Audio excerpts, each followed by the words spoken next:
Cześć, Kuba Sidorowicz, członek Helicon Tech Shooting Team. Znajdujemy się na zawodach najfajniejszych w Polsce, taktycznych Long Range Mykita.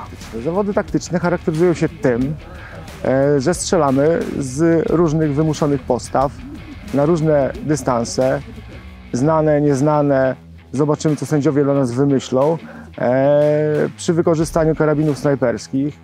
No, zawody znacząco różnią się od zawodów tarczowych. Żeby zacząć strzelać taktycznie, według mnie, najpierw trzeba się nauczyć strzelać tarczowo.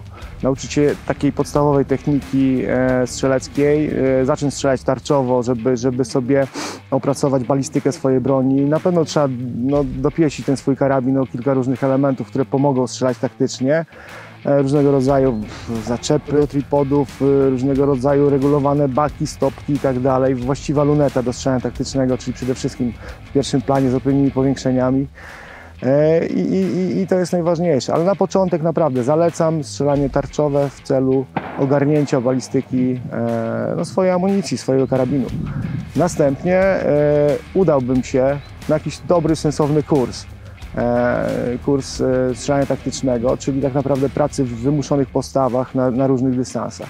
Tyle. Przyjeżdżać, strzelać, popełniać błędy, poprawiać błędy, analizować błędy, aż będzie coraz lepiej, a później znowu będzie gorzej i lepiej i gorzej, dlatego nie jest nudno. Karabinu wcale nie trzeba montować jakiegoś strasznie drogiego na początek. Można to zrobić na jakichś budżetowych karabinkach, w miarę taniej amunicji, bo na początek chodzi o to, żeby nauczyć się czuć. Im trudniej, tak naprawdę tym lepiej na początku. Zalecam nawet kalibry 223, 308 na początek, no bo po pierwsze amunicja jest tańsza, po drugie są podatne na wiatr. Podatniejsze na wiatr niż te już takie bardziej napędzone i z lepszymi współczynnikami balistycznymi. Dlatego od tego bym zaczynał i tego się uczę.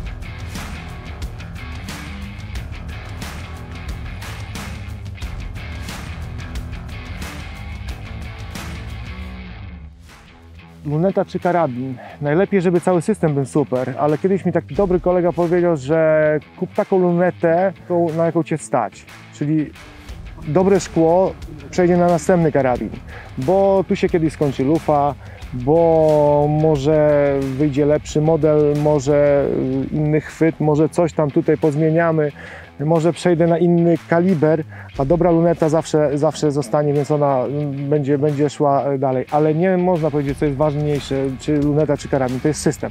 To ma gadać wszystko razem ze strzelcem. Całość. Montaż, luneta, karabin, lipot, spust, baki, regulacje. To jest system. Moja taktyka na takie zawody to jest na luzie. Oczywiście przed samym stage'em trzeba przeanalizować dane zadanie, przygotować sobie odpowiednie nastawy na lunecie, tak jak na przykład tutaj na kolejne zadanie i robić to, co się umie. Tak? Jeżeli się nie umie, no to trzeba kombinować tak, żeby było dobrze, aż się nauczymy.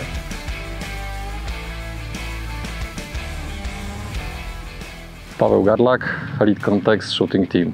No mam ten komfort, że strzelam Mykitę od pierwszych zawodów. Tak? Byłem na pierwszej edycji, było to ładnych parę lat temu i no, mam dobre porównanie, jak ta formuła zawodów ewoluowała w czasie. Pierwsze zawody to były faktycznie taktyczne, ale trudność, czyli odległość do celów, wielkość tych celów, czas jaki był na wykonanie zadania był zupełnie inny niż to było dzisiaj w tej chwili. Poziom zawodów poszybował w kosmos. Wiadomo, że to się przekłada też na to, że ileś tam lat temu startowali myśliwi, różni pasjonaci, ten sprzęt był bardzo różny, wyposażenie było bardzo zróżnicowane. W tej chwili no, mamy wyścig zbrojeń, tak? Coraz lepsze karabiny, coraz lepsze kalibry, coraz większa dbałość o szczegóły, o tą precyzję i nie ukrywajmy, no, strzelaliśmy dzisiaj do biegnącego celu, który zasuwa 3 metry na sekundę i jest w odległości pół kilometra od nas, tak? No, mówmy się, to nie jest cel łatwy do trafienia. Presja czasu. Każdy cel można w końcu trafić którymś tam strzałem, 5., 10., można się w niego strzelać i trafić. Tutaj takiego komfortu nie ma. Mamy 3 strzały, pierwszy za 5 punktów, drugi za 4, trzeci za 1, czwartego można nie strzelać, bo nie jest liczony. 180 sekund na każdy stage. A umówmy się, stage'e nie były proste. To nie są sytuacje, że się kładziemy i strzelamy tam 3 razy i mamy na to 3 minuty. Bardzo wymuszone pozycje, bardzo niewygodne, mało miejsca, często gęsto strzelanie z podstawy, stojąc ze statywu lub jakiegoś innego urządzenia, tak? Dystans 370 metrów i nadal strzelamy z pozycji stojąc w talerze 30 cm. Mało komfortowa sprawa. No i ten czas. Czas, który powoduje masę błędów, tak? Jeżeli mamy 3 minuty, wiemy, że ostrzelanie wszystkich celów wcale nie gwarantuje trafienie w nie gwarantuje zwycięstwa na danym stage'u, bo drugim faktorem, który jest policzony, to jest czas. Bardzo zmusza to do przemyślanych działań. Nie ma czasu na jakieś zbędne ruchy. Trzeba strzelać, trafiać i następny cel i strzelamy i trafiamy.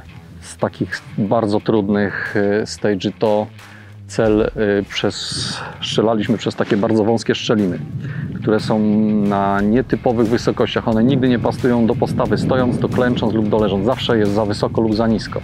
Strzelina pionowa była na grubość jednego palca i tylko trafienia w cel na odległości 300 metrów, które przeszły przez tą szczelinę, były zaliczane. Czyli jeżeli pocisk zawadził gdzieś o karton po drodze, nie było takie trafienie zaliczane.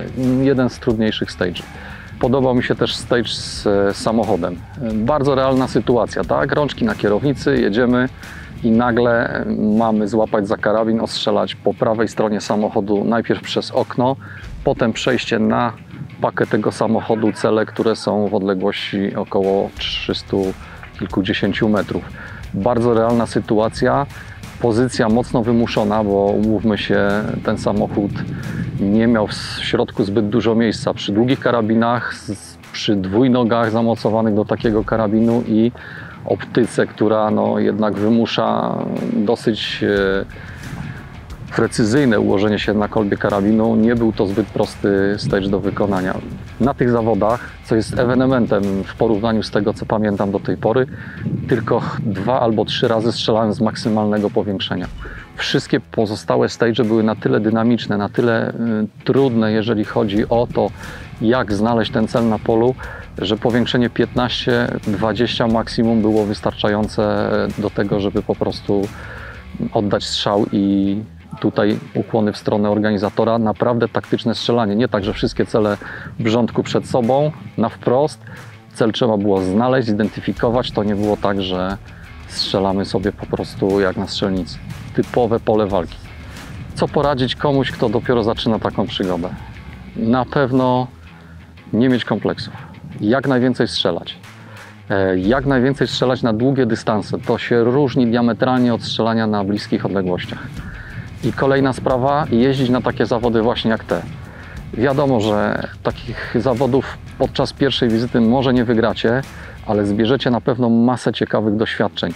Ja na te zawody jeżdżę już ponad 10 lat i po każdych zawodach wieczorem, jak ja to mówię, tryby zaczynają huczeć w głowie, co mogłem zrobić lepiej, inaczej, dlaczego nie zrobiłem tego w inny sposób. Nasuwa się masa takich, powiedzmy sobie, spostrzeżeń i przemyśleń. One na pewno nie zostaną zapomniane i wykorzystamy je na następnych zawodach, to pewne.